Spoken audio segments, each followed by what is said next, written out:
Kasi po, karamihan, hindi alam na ako po ang inyong barangay treasurer at ako po ay si Ibelia Lopez Magana.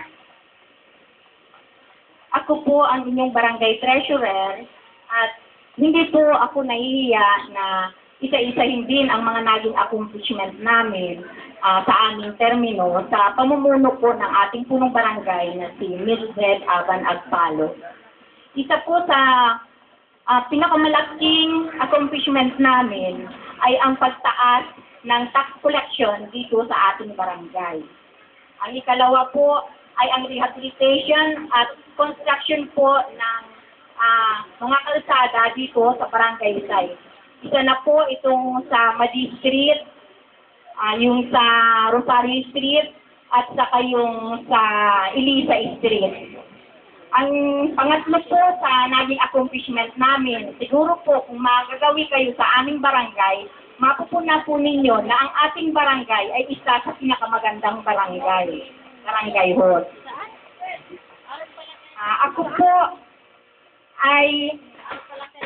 Ako po ang asawa ni William Magana at kami po ay may 4 na anak, si Randall Magana, Wendy Magana, IPG Magana,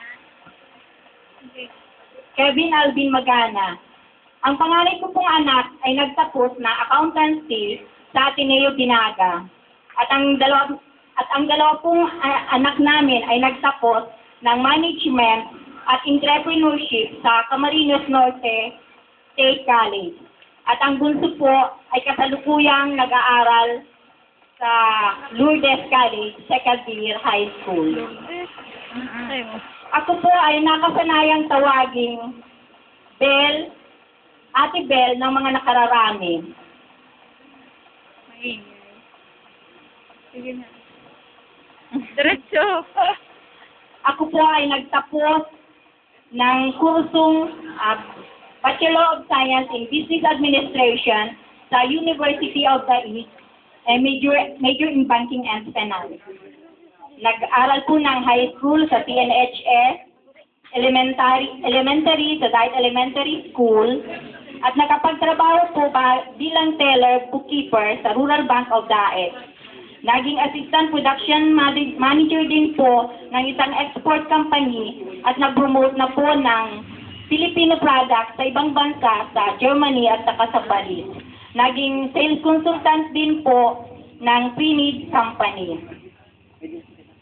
Hindi po ganong kalakihan ang pamilya ko. Kaya lang po naniniwala sila sa aking kakayahan, kaya sinusuportahan nila ako sa laban kong ito. Sana po yung mga taga rito, inaasahan ko na susuportahan din po ako para manalo sa eleksyong ito at para po isakatuparan ko ang aking adhikain at mga plano sa ating barangay. Isa po sa gusto kong pagtuunan ng pansin ay ang pagbibigay ng kabuhayan sa mga kababaihan. Alam ko po na malaki ang maitutulong nito sa kanilang mga asawa kung ang mga kababaihan kahit nasa loob lang ng bahay ay makatulong sa paghahanap buhay sa kanilang pamilya.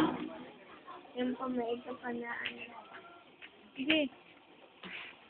Ito po ang gusto kong bigyan ng pansin para po sa ikauunlad ng ating barangay. Hindi na po ako gaanong magbibigay pansin sa infrastructure dahil naisagawa na po namin ito. Kaya ang gusto ko pong tuunan ng pansin ay ang kabuhayan na para sa mga kababaihan.